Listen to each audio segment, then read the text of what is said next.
The hits keep on coming for the Georgia Bulldogs. This time, quarterback JT Daniels is the one dealing with an injury. If you're on Dog Post, you saw this early yesterday evening that JT Daniels has been dealing with an upper body injury. We believe that to be an oblique, and it's something that we believe happened before the Clemson game. If you go on Dog Post, check out the photo gallery that we have over there. You can clearly see that there's some type of brace or something going on that midsection right in that oblique area. So it was clear that he has had this for a little bit now, but the staff thought that he was still the best option to go out there against Clemson. So now the conservative play calling makes sense. Now the game plan makes sense. The reason he didn't throw barely past the line of scrimmage makes sense. I think half of his throws were behind the line of scrimmage or right at it. He didn't take any shots down the field.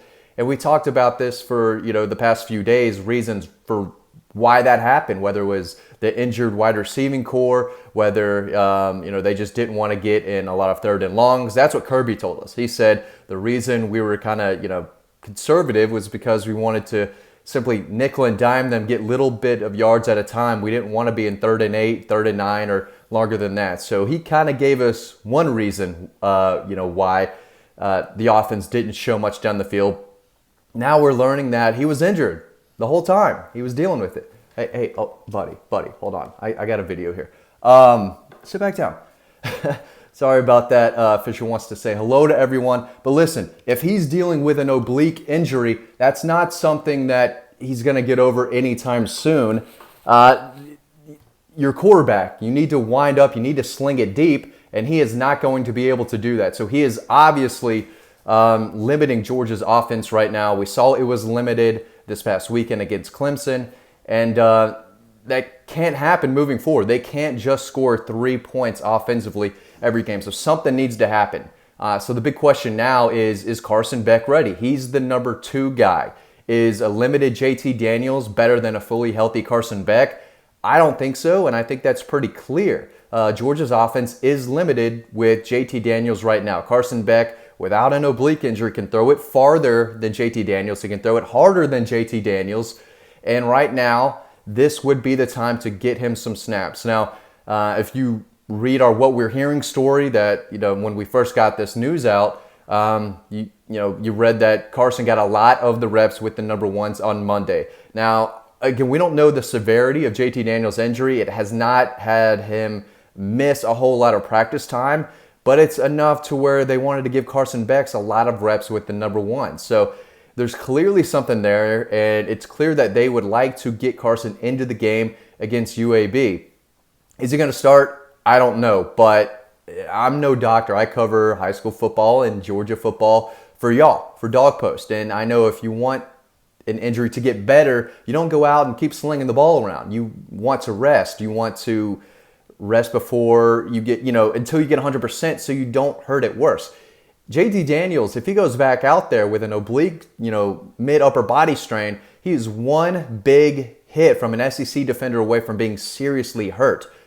Again, if it were up to me, who knows Carson Beck well, again, I'll talk about that in a second, what I think of Carson, but I know he can get the job done, or I believe he can get the job done.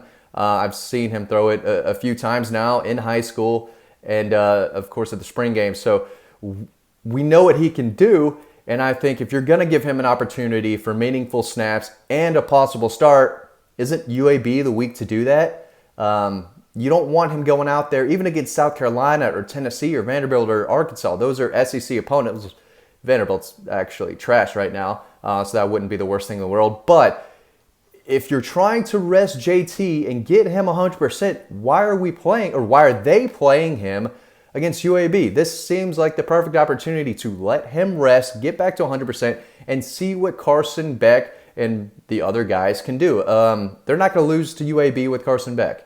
Even if he's thrown to their C squad, which he probably will again, that should still be more than enough firepower offensively to put up 35 plus points, 40 plus points on UAB. Again, they can be without JT Daniels, George Pickens, Kearis Jackson, Don Blaylock, Eric Gilbert, Darnell Washington, on and on and on. But they should still handle UAB pretty well. And they can do that with Carson Beck and probably with Stetson Bennett and Brock Vandagriff too. because they could obviously run the ball all over UAB and be perfectly fine and win this game. It's important that they try to expand offensively and push the ball down the field and try to build some chemistry before SEC play. So no matter who's out there throwing the ball, whether it's a limited JT Daniels, a healthy Carson Beck, I think they need to try to be more explosive and push the ball down the field. You've got speed there. Arian Smith is a track star. Let him use that speed. At least try. But it doesn't look like they're going to try if JT Daniels is out there with the oblique strain again. Again, we don't know how bad it is, but it was bad enough to where they didn't want to do anything against Clemson. They didn't want to go down the field. That has to change. They're going to have that part of their offense if they want to take this very good team and make a national championship out of it. So they've got to figure something else out. 48 hours away. They have to say, you know what, Carson, I know you're healthy. We're going to sit you on the bench and still play JT. Or say, you know what, JT, sit down. Carson, you're our guy. You've been in the program 21 months now. This dude ain't a pup, all right? He's been around. He knows this offense. He's throwing, with these guys. The guys that he's throwing to possibly against UAB are the guys that he's got rapport with because they're the second and third string. So he knows these receivers who are going to be out there against UAB. Now seems like the perfect time to get Carson out there, let him show you what you can do, and then rest JT, your starting quarterback. You don't want that injury getting worse. And again, they're one missed blocking assignment away from him getting decked and hurting that even worse. So I'm not a coach. I'm not a doctor. I just report what I hear for y'all, and I think that it is probably time to see what Carson Beck can do. Again, I saw him in high school through for 4 touchdowns on Halloween night 2019. He moves well in the pocket. He's more athletic than people think. And again, he's been trying to master Todd Monken's defense for more than a year and a half now, right? He can do this, and I think now is the time to get him out there against UAB. This is not against Auburn. It's not against Florida. It's against UAB. Your starting quarterback is dealing with an injury.